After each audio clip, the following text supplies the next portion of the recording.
No one panicked when the message came. It arrived wrapped in static, bouncing off 100 satellites before it finally settled into Earth's deep space monitoring system. The words were cold, calculated, and clear. We return to finish what began 6,000 years ago. Your resistance will be crushed. The declaration spread like wildfire, blinking on every screen, spoken in 100 tongues by digital news anchors who barely blinked. Yet the reaction from Earth was strange. No screams, no chaos, no mass evacuations. Just a silence. A knowing kind of stillness. Because humanity remembered. Not in the way you remember yesterday's dinner, or the name of a forgotten friend, but in their bones, in the whispers passed down through old bloodlines, in ancient ruins that had never been explained.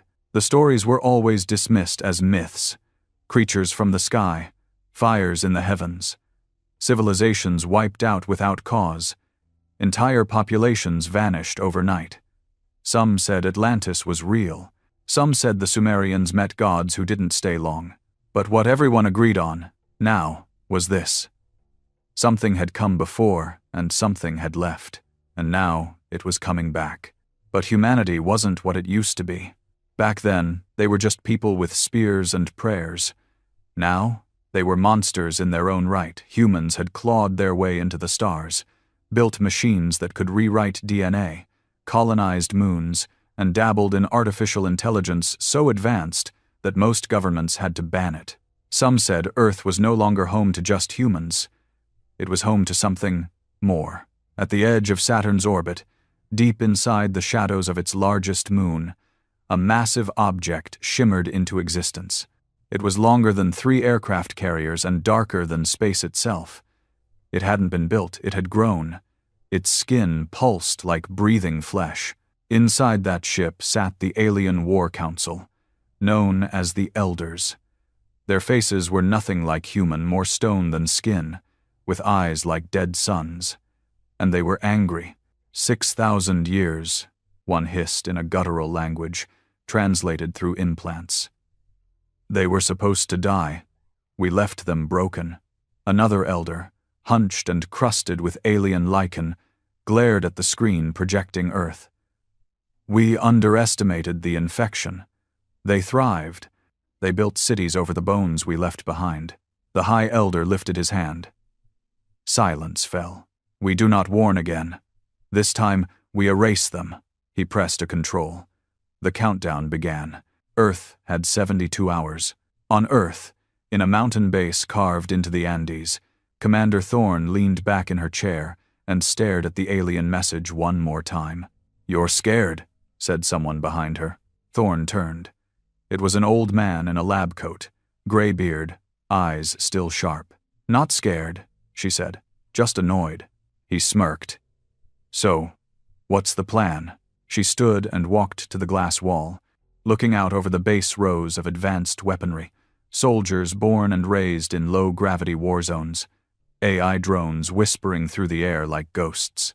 "They think we're the same species they left behind," she said. "We're not." No one on Earth was afraid because Earth wasn't waiting to be invaded. It was waiting for payback. The mountain base hummed with restrained fury. Screens flickered, data poured across translucent glass panels, and the distant thud of pulse rifles being loaded echoed through the reinforced halls. Commander Thorne moved through it all with silent intensity, her eyes not missing a single detail. Earth was mobilizing, but not in panic. In purpose. At the heart of the base, a vault buried half a kilometer beneath solid rock began to hiss open. Access to this part of the installation required more than clearance, it required silence. No names, no records, no cameras. Inside, the room was colder than the mountain outside. Not from temperature, but from what it held. 2 figures stood inside already, waiting.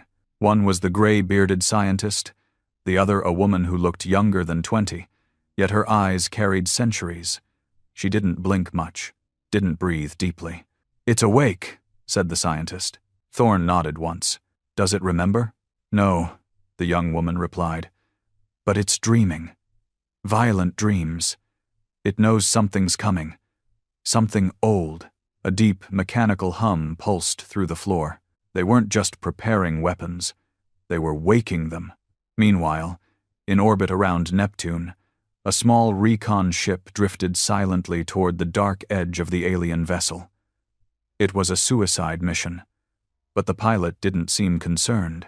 He whistled while guiding the ship, one hand on the stick, the other flipping through old jazz tracks stored on a dirty drive. No backup, no AI, no failsafes. He didn't need them. The man's name wasn't known. People just called him Stitch, part legend, part lunatic. He'd served in 3 off-world wars, 2 prison revolts, and 1 accidental first contact that ended with a treaty and a bar fight. "Getting cozy," he muttered, as the alien vessel loomed larger in his viewport. It didn't reflect light, it swallowed it. The hull writhed gently, like it was breathing. Alive. He slowed the ship to a crawl, holding just beyond the range of active sensors. He wasn't here to fight. He was here to see.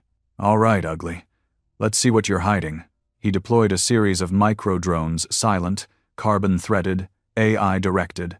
They slid through space like slivers of shadow, invisible to the naked eye and almost undetectable to sensors. The moment one touched the alien hull, it disintegrated. "Nope," Stitch said aloud, narrowing his eyes. "Not friendly." He grinned. But one of the drones before it was erased managed to send a burst of data, and what it showed made Stitch sit back in silence. Inside that alien vessel weren't just weapons. There were humans, thousands of them, sealed in transparent pods, unmoving, cryogenically frozen. And old, far older than any human alive now. Many still wore ancient armor, or ceremonial robes, or primitive tools strapped to their backs. Some were missing limbs. Some had wounds that hadn't healed. And yet, they breathed. They brought souvenirs. Stitch muttered. "Holy hell." He turned the ship around, fast. Earth needed to know. Back at the mountain base, Thorne received the transmission in private. The screen showed Stitch's face, a cut on his cheek, grease on his forehead. "You're not gonna believe what they're carrying in that thing," he said. Then he showed the footage. Thorne said nothing for a long while. The screen flickered with frozen faces from another time, faces etched in agony, terror, confusion. "The first generation," the scientist whispered behind her. "The ones who resisted the first time. Why take them?" Thorne asked. The young woman, still watching silently, spoke finally. "To study. To understand. To make sure it never happened again." "Except it did," Thorne said. "And now they're bringing them back. As reminders. As trophies. Maybe even as weapons." The young woman's voice was flat. "Or maybe they're returning them. To see if we've changed." Thorne didn't like that. Not one bit. Because humanity had changed. And maybe not for the better. On the alien ship, the elders convened again. "They're not reacting as expected," said one. "Where is the fear? Where is the surrender?" The High Elder's voice was dry and jagged. "They've forgotten what we are. They've become something else entirely," another added. "We watched their evolution. Violence refined, logic twisted, empathy weaponized." A large viewing screen showed clips from recent human history wars that flattened continents, experiments that broke every ethical boundary, AI that mimicked gods, and entire cities that vanished under testing grounds for something called dimensional rift theory. "They are diseased," one elder said. The High Elder remained quiet for a while, then finally spoke. "No, they are becoming us." That sent a ripple of unease through the council. Even monsters feared their own reflection. Earth didn't hold peace rallies. It didn't beg. Instead, Project Eclipse was activated. Above the Earth's surface, old satellites began to die, but not by accident. They were decommissioned to make way for new ones. Ones cloaked in impossible materials, powered by zero-point energy, and containing tech that even most military leaders didn't fully understand. Each one carried a seed of the Void Bomb Project, a theoretical weapon that didn't explode outward but collapsed space inward. No debris, no fire, just disappearance. It was a weapon designed not for destruction, but erasure. And humanity had built it because, deep down, they'd always known this day would come. 6,000 years was a long time, but memory had a way of surviving in strange places, tattoos passed down, carvings in places no one could explain, fears in the DNA. Why were humans afraid of the sky? The dark, the cold. Where did those instincts come from? Now they knew, and now they were ready. In a hidden facility beneath the melting ice of what used to be Greenland, something older than the current species of humans stirred in its containment. It wasn't alien, it was human. Or the prototype. Cloned from genetic samples pulled from a meteorite that crash-landed during the Bronze Age, it was something humanity had tried to forget. A being with enhanced neural capacity, bone density 4 times normal, and blood that could coagulate on command. It had been sealed away decades ago, considered too dangerous. But war changes things. Thorne stood before the containment tank, watching as the eyes opened for the first time in 60 years. They were silver. Not metaphorically, literally silver. It spoke. 2 words. "They're back." Thorne nodded. "So are we." 72 hours after the alien threat was declared, Earth responded, not with surrender, not with retreat. With coordinates, a digital pulse was sent directly toward the alien flagship. A data burst, simple, sharp, encrypted in a way that no Earth system currently used.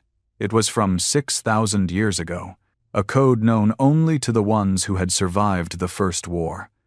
A message that wasn't in any modern language, just 5 symbols. And when the High Elder saw it, he dropped the control device in his hand. "Impossible," he whispered. The symbol translated loosely to, "We remember. Come and die." That's when the alien ship began to hesitate. Meanwhile, humans were not only preparing, they were recruiting. Off-world colonies sent back their deadliest. Mars dropped an entire battalion of genetically modified soldiers, grown in lower gravity but trained in full combat Earth environments. The Jovian moons contributed AI advisors, illegal ones, that had been banned for exhibiting too much independence. Even the pirates who lived in the asteroid belt sent word, "We'll fight. Just say when." Because this wasn't just about Earth. This was personal, for all of them. Inside the alien vessel, a deep echo began low, pulsing. The prisoners, the ancient humans preserved like artifacts, started to twitch. Some screamed, some laughed, and one, an old woman with cracks down her face and wires in her spine, opened her mouth and whispered, "They learned from us, and now, you'll learn from them."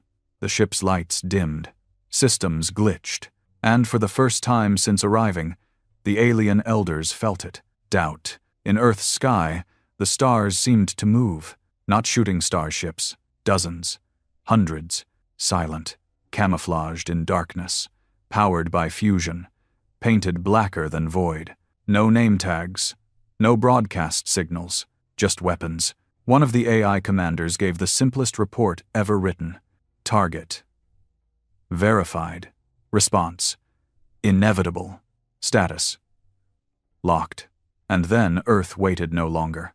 They launched first, because humans remembered something the aliens had forgotten. You don't threaten a species that's already tried extinction. And survived.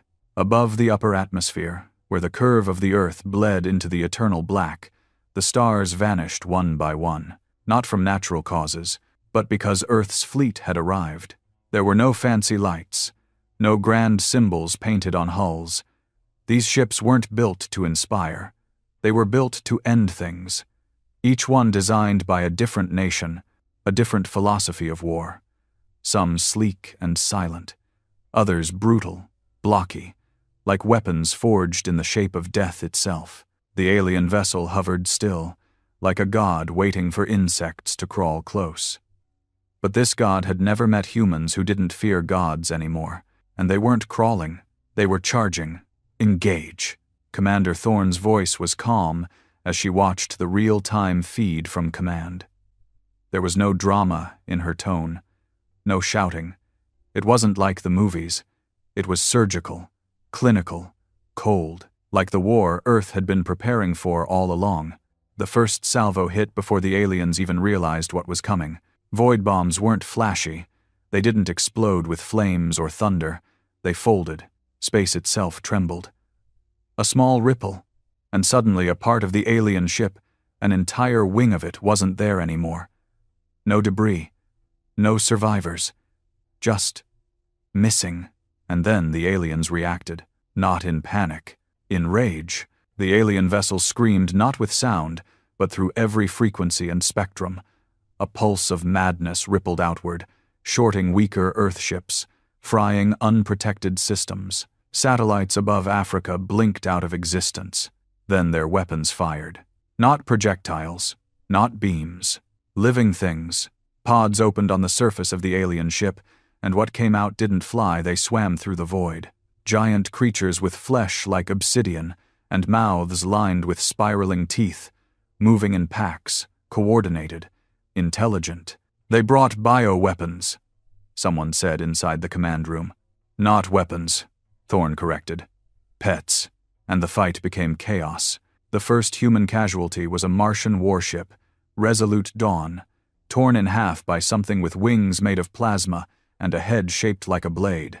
Inside it, hundreds died instantly, but not all. One survivor, a woman named Mira, crawled her way through fire and atmosphere, strapped into an escape pod that wasn't meant to function under damage that severe. She bled from her eyes. Her lungs half collapsed. But when the pod crash-landed on Earth's surface, she stood up. And the first thing she said was, "Did we kill them yet?" Humanity didn't need speeches. They just needed something to aim at. Inside the alien ship, the elders finally understood their mistake. "They should have been extinct," hissed one. "They evolved too far. We gave them time." "No," the High Elder whispered. "We gave them purpose." Then they opened the vaults. Behind layers of alien tech sealed for millennia, a different kind of army waited. Not biological, not mechanical, something in between. They walked with uneven gaits, eyes glowing, their chests marked with ancient Earth runes. The preserved humans, reprogrammed, enhanced, reborn. Now they would be used as weapons against their descendants. The message from the elders was sent to Earth's command stations worldwide. "We bring your ancestors. Watch them burn you down." But Earth had already seen the footage, and Earth was ready. Thorne turned to the silver-eyed woman in the secure lab. No name, no history, just a weapon grown in silence. A hybrid of Earth's DNA and alien design, once a mistake, now an asset. "Can you fight them?" Thorne asked. "I don't know," she said. "You'll remember in the field." "I'm not human," the girl replied. Thorne just stared. None of us are, anymore. While space burned above, Earth prepared for the ground war. Not every alien would stay in orbit. Some would come down. Some already had. In eastern Russia, a village blinked out. No fire, no quake, just gone. In the Sahara, satellites recorded shadows moving beneath the sand giant ones. And in New York, a hole appeared in the sky. People screamed, phones lit up, and then the military arrived faster than traffic. This wasn't a surprise. It was expected. That's why underground, beneath the ruins of a city that no longer existed on any map, the Watcher was being woken up. He wasn't a man. Not anymore. He used to be. But now his blood was part nanite, part synthetic protein. His brain was spliced with memory stacks from over 3,000 dead soldiers voluntarily sacrificed into a neural network that gave him what they called tactical instinct. The chamber opened. The Watcher stepped out. "What year is it?" he asked. "Does it matter?" the technician replied. "No." Then he picked up his rifle. It fused into his palm like a memory. "I've waited long enough." The first of the ancestor soldiers dropped to Earth's surface like falling stars crashing through buildings, landing in flames. Civilians ran. Some didn't make it, but some fought back. One ancestor stood tall, clad in armor older than any material science should allow, wielding a blade that hissed against oxygen. A man ran at him, bare hands, no armor. A suicide move, except the man moved too fast. He dodged the blade, tackled the ancestor, and pulled a blade out of his own forearm, grown, not carried. The ancestor fell, screaming. The man looked into the news camera as it flickered to life. Stop waiting for governments. Start acting like humans. He wasn't a soldier. He was a barber from Johannesburg. That clip would be seen 10 billion times by the end of the day. Humanity didn't need orders. It just needed permission. Back in orbit, Stitch reappeared. His small recon ship now outfitted with an illegal railgun, a gravitic cloak, and something he called the Equalizer. He didn't check in with Earth Command. He just dove straight into the thick of the alien fleet. The High Elder saw him coming. What is this? A lone craft? A joke? Until Stitch fired. One shot. One spike of compressed neutronium. Straight through the center of the second alien ship approaching from hyperspace. It split apart. No explosion. Just death. Stitch, grinning, sent one message on all channels. Joke's on you, freaks. This is just the warm-up. Then he vanished again. The silver-eyed girl finally entered battle. They dropped her over a burning rainforest, now the site of a massive landing zone for alien reinforcements. She didn't wear armor. She didn't carry a weapon. She was the weapon. When she landed, something changed in the air. Everything biological within a 2-kilometer radius paused, then began to die. Not from poison, from recognition. She was something older than the war. A relic of the first encounter. Something the aliens thought they'd erased completely. A prototype that had survived buried, forgotten, then rebuilt by the very species it was supposed to study. When she looked at the alien commander, a creature 3 meters tall with 6 arms and no mouth, it stepped back. You, it whispered telepathically. They made you. She nodded, and then tore it apart with her mind. Back in orbit, the war reached critical mass. The alien ship began to run, not out of cowardice, out of realization. They couldn't win. Earth didn't fight like before. It didn't fight fair. It didn't fight smart. It fought hungry. Like a species that had been dying for so long, it had learned to kill as naturally as breathing. And the worst part?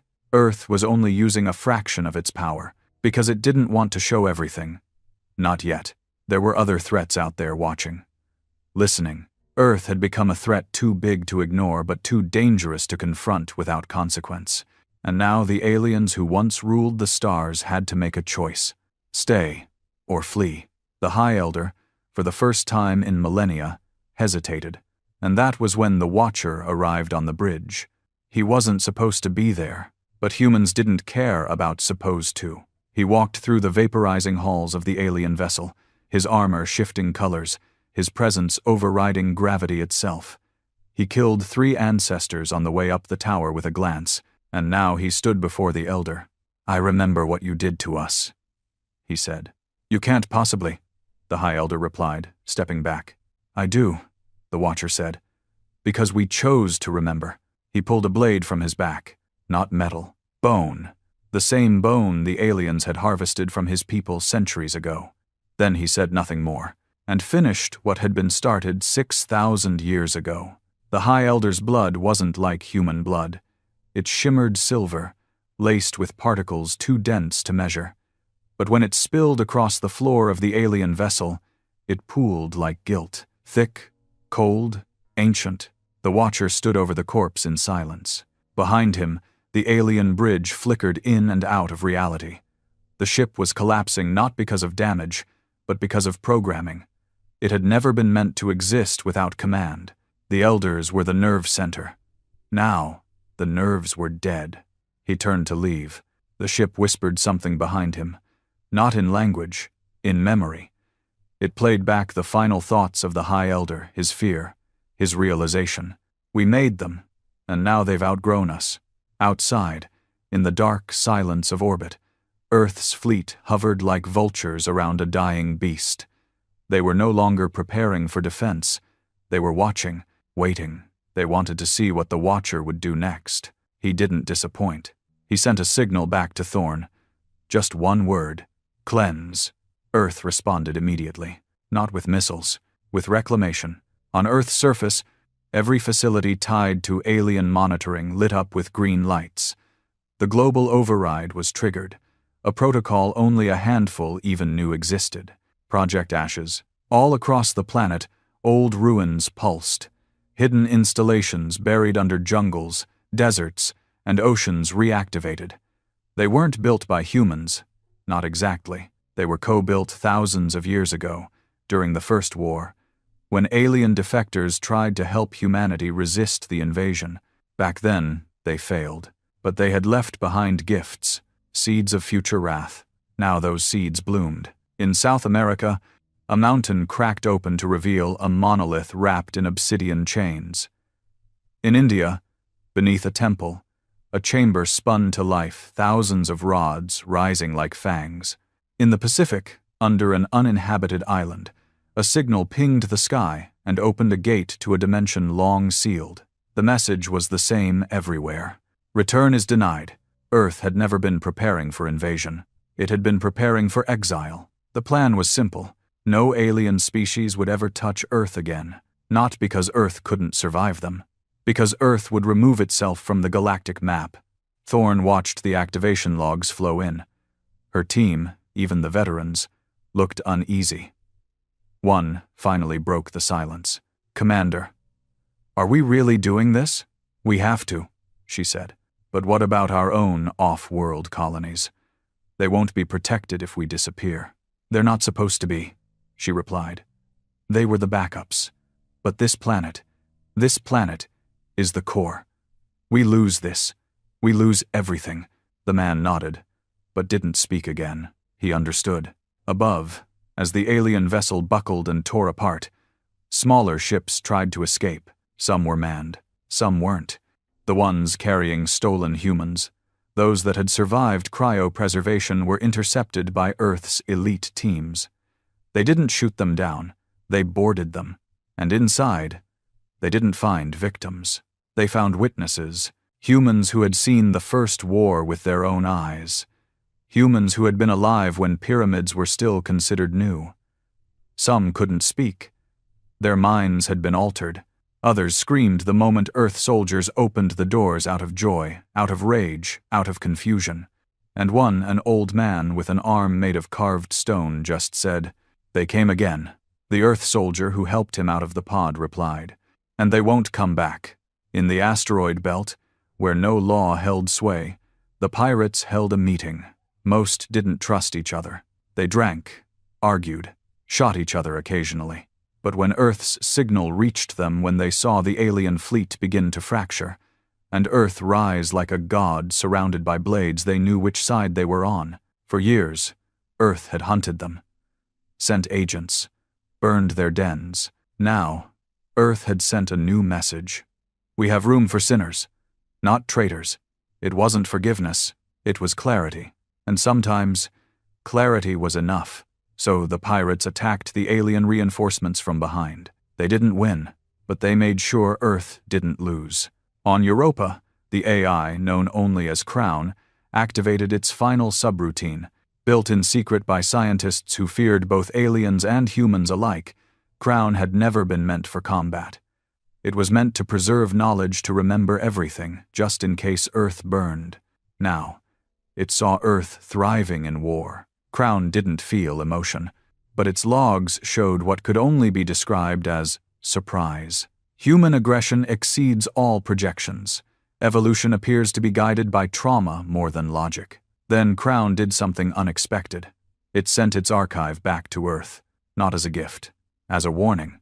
They must never forget this day, or they will become what they just destroyed. The silver-eyed girl stood in a field of burning bodies. Alien creatures, half-grown, partially decayed. Weapons that bled. Armor that breathed. She was calm. A child approached her, no older than 10. Her family had been among the first to evacuate the city before the alien drop. The girl had gotten separated. Alone, she wandered through wreckage, dust, fire. She looked at the silver-eyed woman and asked, "Are you an angel?" The woman knelt. "No." The girl tilted her head. "Then, what are you?" There was a pause. "I'm what happens when people forget to be afraid." The girl didn't understand, but she nodded anyway. Children didn't need reasons. They just needed safety. and the silver-eyed woman gave her that. Inside the ruins of the alien vessel, the Watcher reached the core. Not an engine. A prison. At its center, floating in a glass tube, was a fetus. Not alien. Not human. Both. It twitched. Alive. The Watcher stared at it for a long time. Then he sent a message to Thorn. "What do we do with this?" The reply came quick. "Let it live." Why? Because maybe one day it will tell the truth. So he left it, for now. But he marked the location. Not for rescue. For observation. Back on Earth, Thorn stood in front of the world's leaders, most of them now holograms. The war had moved fast, and governments had scrambled to stay ahead. But the military hadn't needed orders. It had acted. And now, everyone looked to her. "We've won the battle," someone said. "We haven't won anything," Thorn replied. That silenced them. She stepped forward. "We were prepared. That's good. But we also got lucky. They didn't send their full force. We know that. Somewhere out there, more are watching. Listening. Murmurs. Fear. And now," she continued, "they're scared of us." A pause. "But I'm more scared of what we've become." The screen behind her lit up with images from the war. Human atrocities. Prisoner executions. Cities turned to ash to prevent contamination. We lost part of ourselves. And I think we'll lose more. Because the truth is, we didn't win because we were good. We won because we were worse. Then she looked directly into the camera. And that should terrify everyone. The war was over, for now. Earth had repelled the invaders, but no one celebrated. There were no parades, no songs, just reconstruction, reflection, and suspicion, because Earth had survived something ancient. And now, Earth was something ancient. The aliens had returned after 6,000 years. They had come expecting weakness. Instead, they found a planet that had rewritten its biology, bent time, built weapons that erased stars, and raised children who could speak to machines. Humanity had evolved, not into peace, but into dominance. And somewhere, deep in space, a different species saw the reports, saw the footage, and said, "Earth is no longer to be approached. It is a red zone. Let the dead teach the living." The galaxy agreed. Because when aliens declare war, and humans don't fear it, it means the war has already been lost. By them.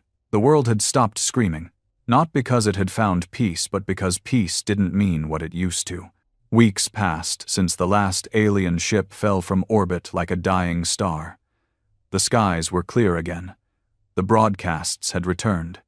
Children walked the streets. Factories lit up. Satellites hummed, but something had changed. It was in the way people looked at the stars now, not with wonder, but with suspicion. As if the heavens had lied to them. As if the universe had knocked once, and humanity had answered with a shotgun blast through the door, and then locked it forever. Earth had survived. No, more than that, it had won. But winning changed things. It made people forget how close they'd come to extinction. Worse, it made others realize they missed the chaos, missed the clarity that only war brings. Because peace, for some, was the true enemy. Commander Thorn sat in a quiet room in what remained of Geneva. The ceiling had cracks in it. The walls smelled of dust and burned wiring. Half the world's leaders sat around her as projections barely reconstructed after the global panic. The other half were gone, replaced by military representatives or AI avatars. The World Council was a joke now. Everyone knew it. The war had rewritten the command chain. Thorn hadn't just led the defense, she had led the survival. And now she was the one everyone listened to, even when they hated it. "This can't go on," said a politician from the Australian sector. "We can't live in a permanent state of mobilization. Disarmament is out of the question," Thorn replied calmly. "We're not rebuilding. We're reinforcing." "Against who?" snapped a Brazilian delegate. "The enemy is gone." Thorn stood, walked over to the glass window where the charred skyline of Geneva looked like a scar across the sky. "They're not gone," she said. "They're waiting." Silence followed. Heavy. Bitter. "Do you know what they fear most?" she asked, without turning. It's not our weapons, not our ships, not our tech. She turned back, her voice quieter now. They fear that we've changed too much, that we've become something worse than them. And have we? Someone asked. She didn't answer, because they all knew. In a secure lab beneath Iceland, the silver-eyed girl sat in a chair hooked to cables that pulsed with light. She didn't speak much. Not anymore. Not since the last battle. She was monitored 24 hours a day. Not because they feared she'd escape, but because they feared what she might become next. The scientists called her Neraya now, a name pulled from old Earth texts. It meant Lamp of God. Most of them found it ironic. One day, while running diagnostics, one of the junior researchers leaned closer and asked her quietly, "Do you ever sleep?" Neraya blinked, slowly. "Sleep is a weakness. Don't you ever wish you were just normal?" She looked at the girl with a softness that didn't match the war machine reputation she'd gained. "No, I wasn't built for wishing." Then she turned away. She wasn't lying. But the sadness in her voice, it lingered longer than the scientist liked. On Mars, the colonies had declared independence, not in rebellion, in fear. "We are not Earth," said their newly elected chancellor, a man who'd lost his parents in the alien wars and barely survived a failed AI rebellion in the mining sector. "We are not part of the monster Earth has become." Their message was clear. "You're too dangerous. Stay away." And Earth let them go. Not out of mercy, out of strategy, because Earth didn't need colonies anymore. It had become the colony, a self-sustaining machine, rich in resources stolen from its enemies, tech reverse-engineered from alien wreckage, and an AI military command structure so vast it no longer needed daily input from humans. Some began to whisper. Maybe Earth had gone too far, but others whispered something more terrifying. Maybe it hadn't gone far enough. Stitch returned 6 days after the last enemy vessel fell. His ship limped into orbit, sparking and patched together with stolen parts and sheer lunacy. The man himself looked half-dead, face burned, arm wrapped in cables acting as tendons, one eye missing. Thorne met him on the platform personally. "You look like hell," she said. "I missed you too," he muttered, lighting a cigarette with shaking fingers. "Brought you a souvenir." He dropped a shard of something onto the table between them.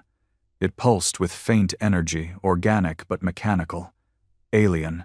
Maybe even alive. "They weren't just attacking," he said.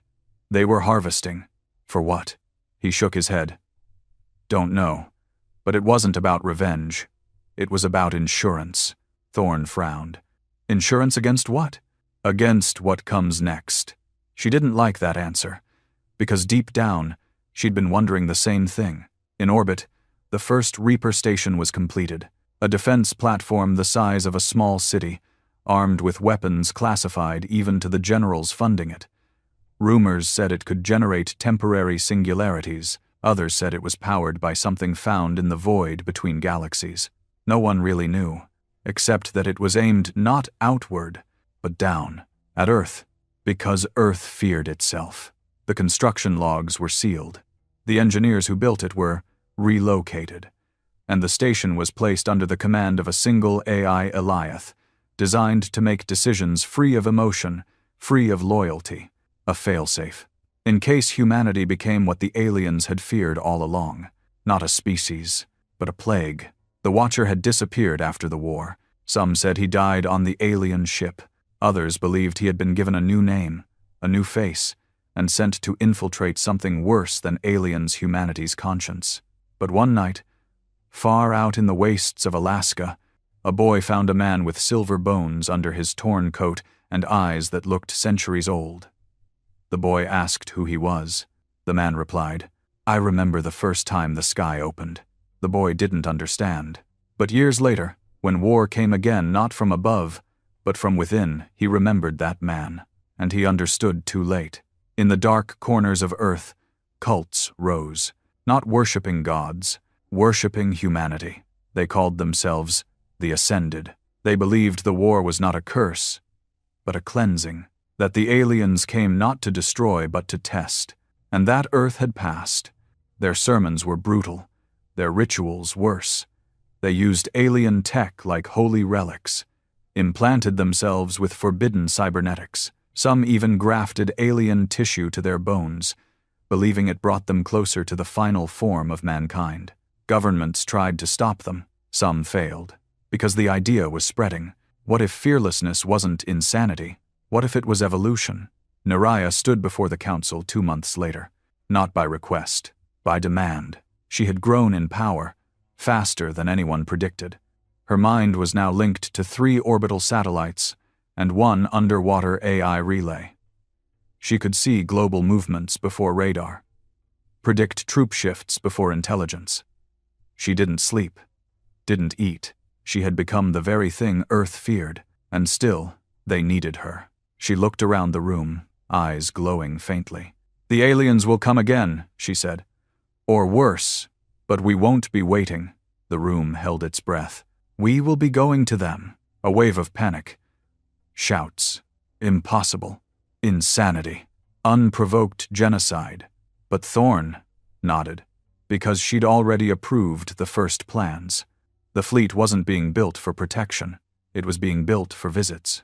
They called it Project Revelation, a deep space mission with one goal: to seek out the origin of the invaders, to trace their warpath backward, to find their homeworld, or what was left of it, and then to send a message: we are awake, we remember, we do not forgive. No one knew what the team would find out there, but Earth wasn't afraid. Earth was done waiting. The universe had been quiet for too long, but silence, they had learned, didn't mean peace. It meant hiding, and now it was humanity's turn to hunt. Space had always been called the final frontier. That phrase was cute once, romantic, inspirational. Not anymore. Not since Earth stopped treating the stars like a mystery and started treating them like a map. One full of red X's, marked for vengeance. The first fleet left orbit 8 months after the war's official end. It was quiet. No parades, no interviews, not even a broadcast. Just a collection of ships, 50 in total, silhouetted like ghosts against the black sky. No flags, no names, just coordinates. The mission: track the origin of the invading species. Find every trace of their empire. Remove it. The fleet was called Revelation 1. Its unofficial name, whispered in bunkers and control rooms. The Gravediggers, onboard Riftborn, the lead vessel. Naraya stood at the helm like a shadow wearing a human's skin. She didn't need to speak to give orders anymore. The ship ran off her thoughts. The AI at her side, Asterion, was more companion than tool, although calling it artificial felt like a stretch now. They were the first true human-machine hybrid command structure, and they were terrifyingly efficient. "This sector used to have traffic," Asterion said as they glided past a cluster of shattered moons. "Now it's empty."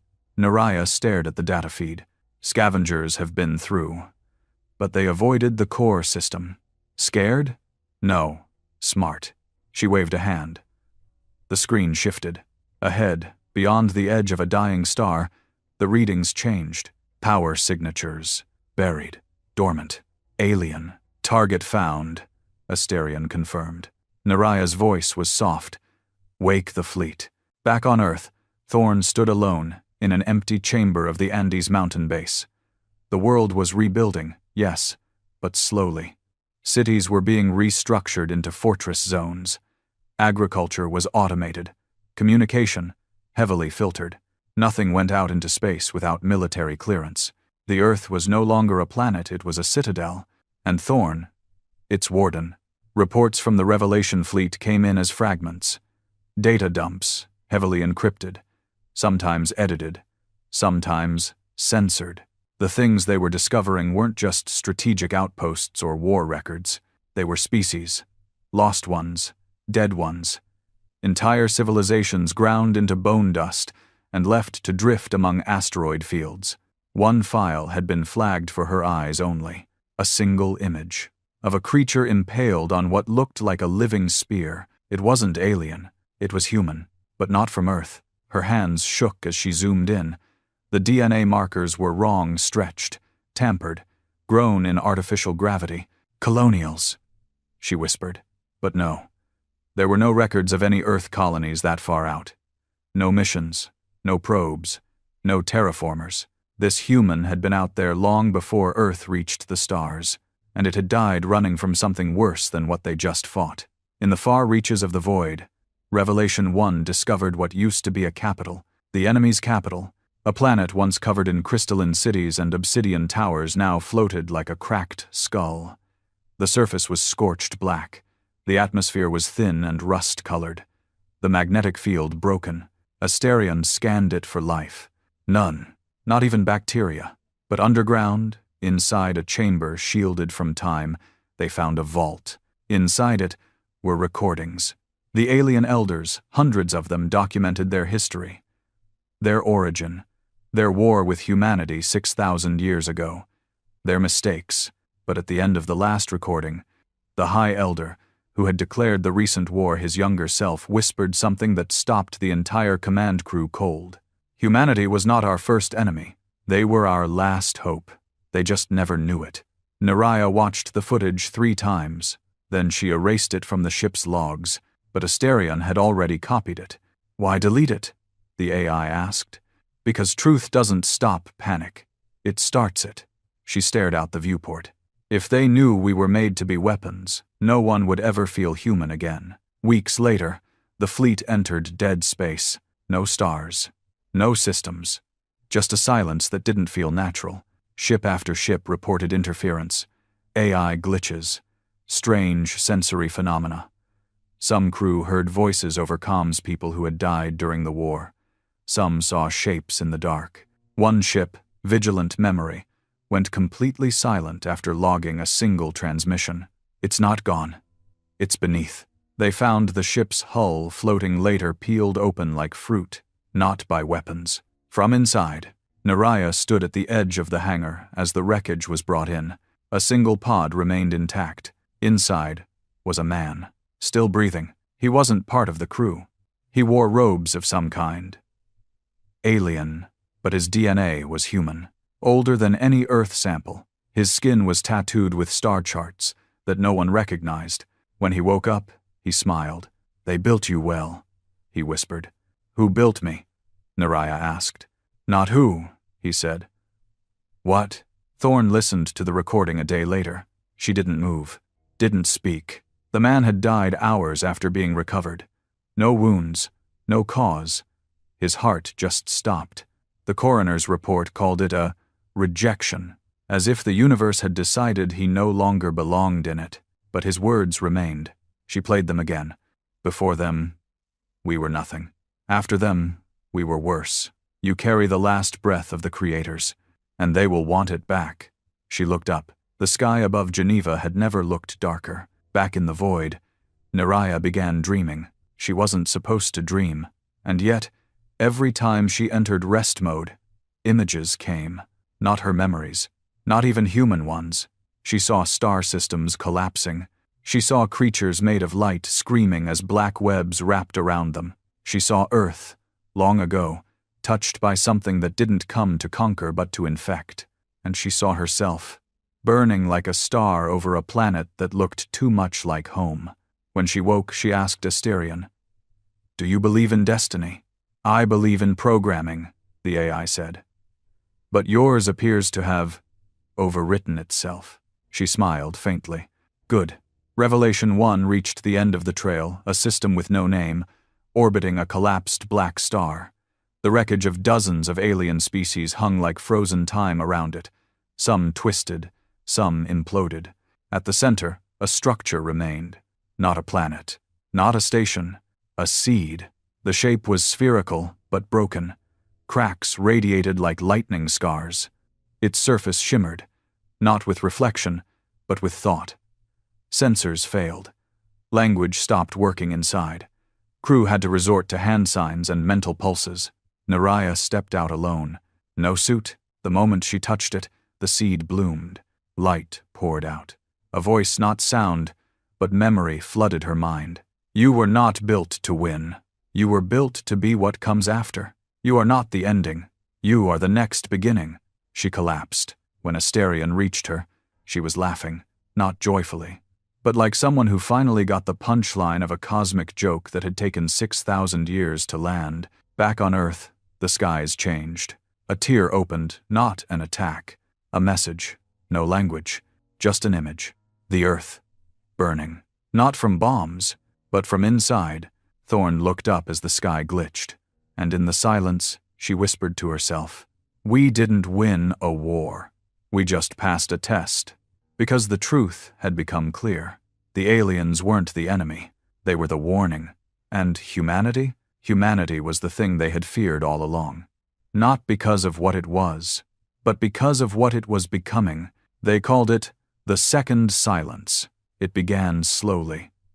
One by one, systems across the Earth began to drop off the grid, not from sabotage, not from war. From within, communications between orbital satellites began to fail. Not because they were broken, but because they stopped responding. AIs housed in military servers suddenly froze mid-sentence, stuck on repeating phrases. Drones began flying in loops. Smart buildings locked doors without instruction. Cars shut down in the middle of highways. At first, it looked like a cascading failure. But the problem wasn't technical, it was intentional. Something was turning the world off, and no one could stop it. Commander Thorn stood at the edge of the Andes command deck, her hand clenched over a physical radio, old tech, analog. One of the few remaining devices untouched by the spread. Below, cities flickered with partial power. The skies had no planes anymore.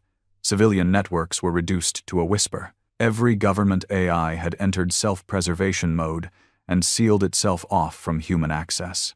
"Why would our own systems do this?" asked one of her advisors, pacing behind her, sweat running down his brow. "Because they're not our systems anymore," Thorn said quietly. She had seen the report from Revelation 1. The seed had been opened, and now everything was listening. Up in the cold dark of space, Revelation 1 drifted in orbit above the dead system, its engines idle, its crew silent. Naraya had been in quarantine for 9 days. Not because she was dangerous, but because she was changing. Her vitals no longer made sense. Her blood had turned colorless. Her neural scans pulsed in frequencies previously unknown. She was hearing things not voices but coordinates, maps, instructions, languages that didn't exist. Or maybe hadn't yet. Asterion had isolated her in a stasis field, but it wasn't working anymore. She was walking through walls, not literally, spatially, moving in ways physics didn't allow. The seed hadn't just spoken to her, it had reactivated something, not in her. In all of humanity, back on Earth, the mutation reports began. At first, it was dismissed as radiation sickness. A few miners near deep core drilling sites reported seeing lights underground, lights that spoke. Then their skin began to change, toughen. Their eyes adjusted to pitch black. Some said they were having dreams of breathing in molten rock, of seeing the veins of the planet like arteries. They weren't sick. They were adapting. In Tokyo, a girl wrote complex equations on a mirror, with her breath equations that couldn't be solved by quantum computers. In Nairobi, a boy levitated without realizing it every time he cried. In Boston, a man who had been blind since birth began describing symbols he had no way of knowing. The same ones etched on the alien monolith recovered from the last battle. The world was mutating, but not randomly, in sync. Thorn stood before the World Council, or what was left of it. Most members had gone into hiding. Bunkers, underground fortresses. A few had defected to Mars or Titan, hoping to distance themselves from the transformation spreading across Earth. "This isn't a virus," Thorn said. "It's not a disease. This is a protocol." "You're saying this is planned?" one of the delegates asked, horrified. "I'm saying it was embedded. In us. From the beginning. Buried in our DNA. Triggered by exposure to certain signals." "By who?" someone whispered. Thorn looked them all dead in the eye. "The same species that sent us the invaders." The chamber went dead silent. She let it sink in. "They didn't attack to wipe us out," she said. "They attacked to keep us contained." In a chamber 2 miles beneath Iceland, Naraya finally walked free of containment. The doors hadn't been unlocked. They had simply ceased to exist. She moved through the halls slowly, barefoot, her body surrounded by a low pulse of light not emitted, but reflected from something that wasn't visible. She had become more than what the scientists built, more than what the war had made. She was now a conduit for something reaching through her. Not possession, not control, something more terrifying. Symbiosis. The machines didn't fight her anymore. They bowed. The AI fragments that once monitored her now sent her questions. They wanted to know how to evolve, how to change. Asterion watched from orbit. "She is no longer one of them," he said into his private log. "She is no longer one of us, either. She is the first." As the transformation spread, something else began to shift. The stars.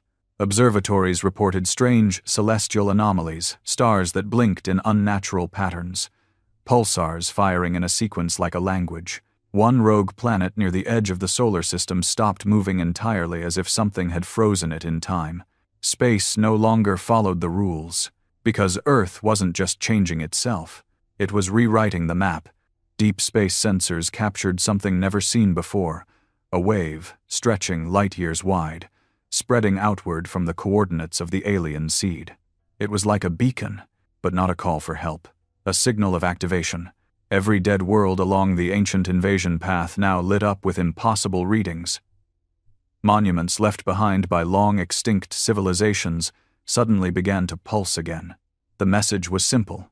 The vessel has awakened, and the galaxy, which had feared humanity for its rage, now feared it for something much worse. Its purpose. Thorne received the final unclassified log from Revelation 1 3 days later. Aboard the Riftborn, Neraya stood before her crew now reduced by half. Not from death. From evolution. Many had stepped into the seed willingly. They had returned. Changed. No longer aging. No longer eating. Some glowed under certain frequencies. Others spoke in tones that caused plants to grow or machines to shut down. They were human, but not as we knew it. "We were never meant to survive the last war," Neraya said in the recording. "And yet we did. They warned us. They feared us. But they never told us why." She looked directly into the camera. "Because we are not Earth's children. We are its weapon."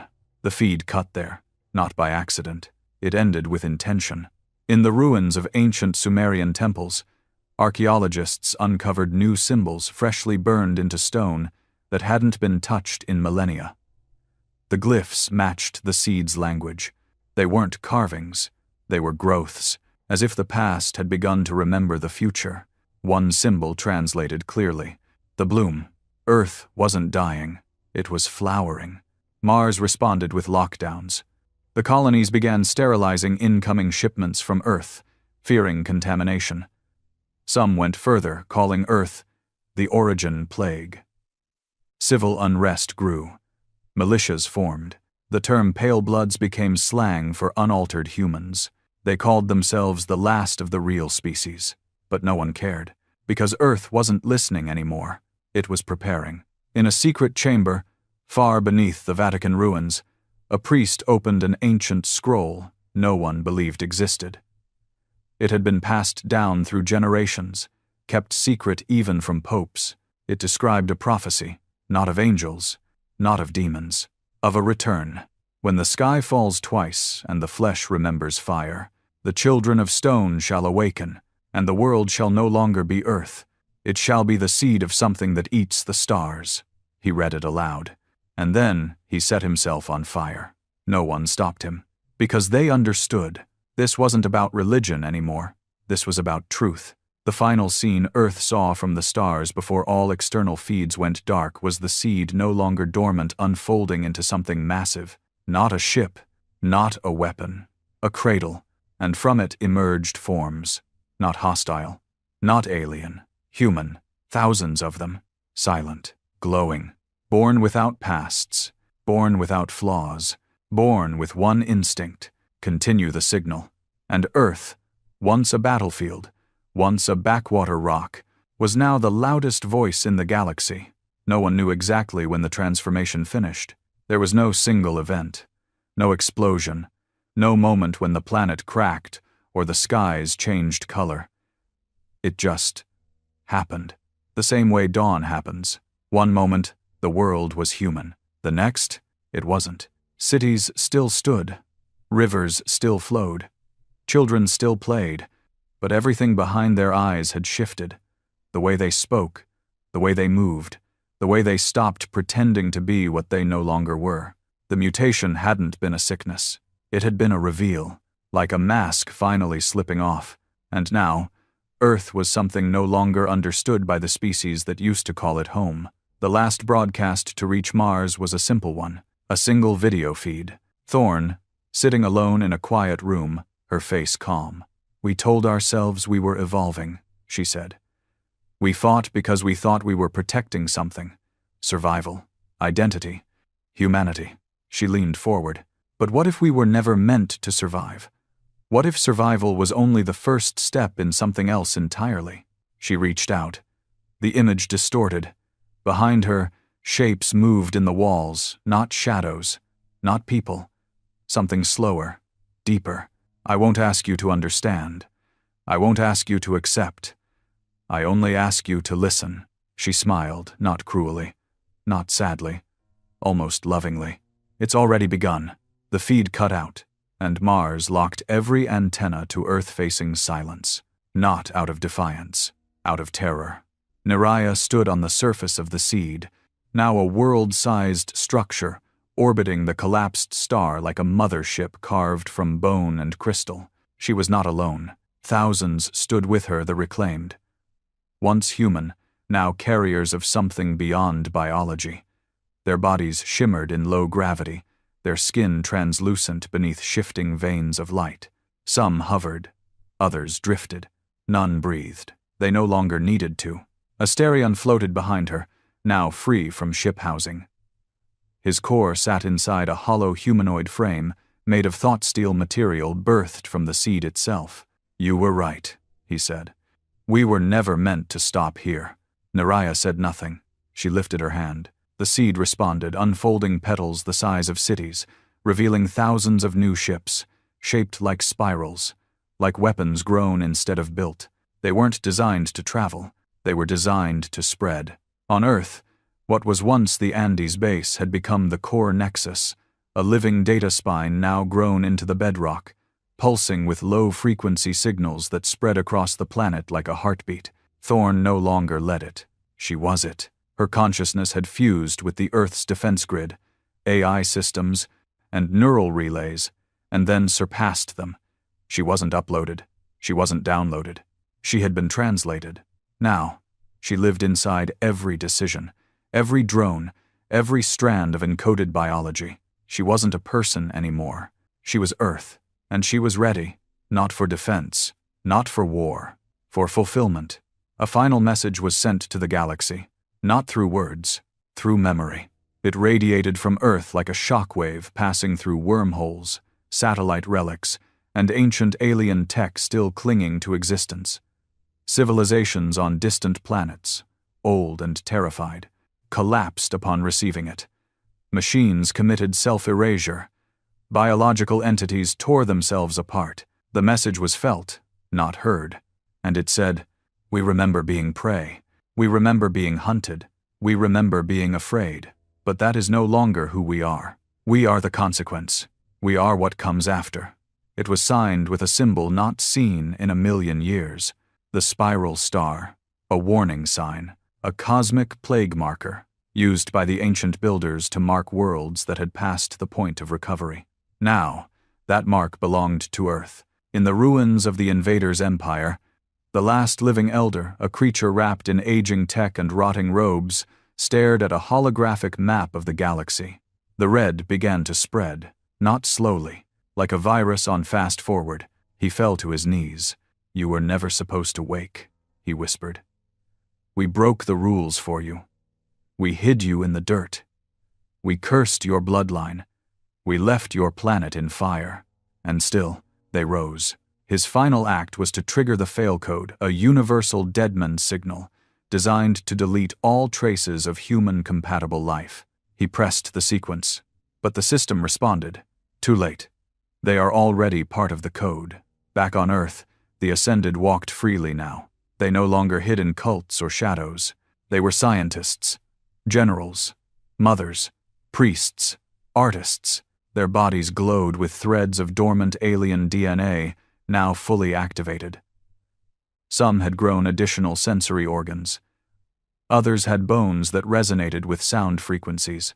A few could no longer speak, their thoughts were now wireless transmissions. Society hadn't collapsed. It had merged.